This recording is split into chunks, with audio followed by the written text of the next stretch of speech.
Le dispositif des certificats d'économie d'énergie créé par la loi POP de juillet 2005 oblige les fournisseurs d'énergie à inciter leurs clients, au travers d'aides financières, à réaliser des travaux d'efficacité énergétique.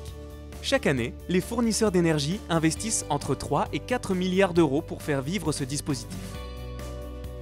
Les installations soumises à quota d'émissions de gaz à effet de serre, ou installations EUETS, European Union Emission Trading Scheme, sont éligibles depuis le 1er janvier 2019 au dispositif C2E.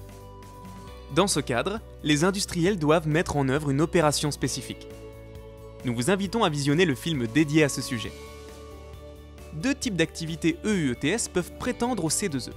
Celles qui sont éligibles à la délivrance de quotas d'émissions de gaz à effet de serre gratuits, et celles qui, en amont, fournissent de la chaleur à ces activités. L'installation EUETS doit être couverte par un système de management de l'énergie certifié ISO 50001. La certification est obtenue à la date d'engagement de l'opération ou au plus tard à la date de début de mesurage après travaux d'économie d'énergie.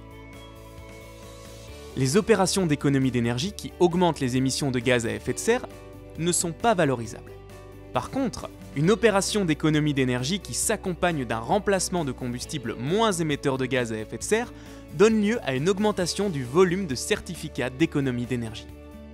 Dans le cadre d'une action d'économie d'énergie dédiée à une installation EUETS, les règles des opérations spécifiques s'appliquent. En plus de ces règles, il est nécessaire de mener des mesures après travaux afin de vérifier les économies d'énergie réalisées.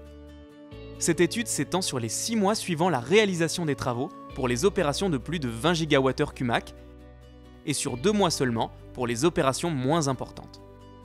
Le temps de retour brut de l'opération doit être supérieur à 3 ans.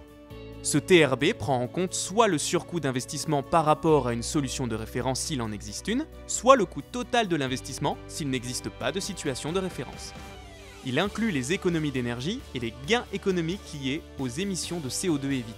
Pour simplifier ces types d'actions, le ministère propose des lignes directrices publiées au bulletin officiel s'appuyant sur les fiches standardisées. Ces lignes directrices fixent les critères de l'opération spécifique: durée de vie, situation de référence, durée de mesurage, etc. En 2020, il existe des lignes directrices pour les opérations de récupération de chaleur sur un groupe de production de froid, pour la valorisation sur réseau de chaleur ouvert un tiers, et pour la production de chaleur par une chaufferie alimentée par des combustibles solides de récupération. D'autres lignes directrices sont en cours de rédaction. Pour plus d'informations, rendez-vous sur les sites internet du ministère de la Transition écologique, de l'ADEME et de la T2E.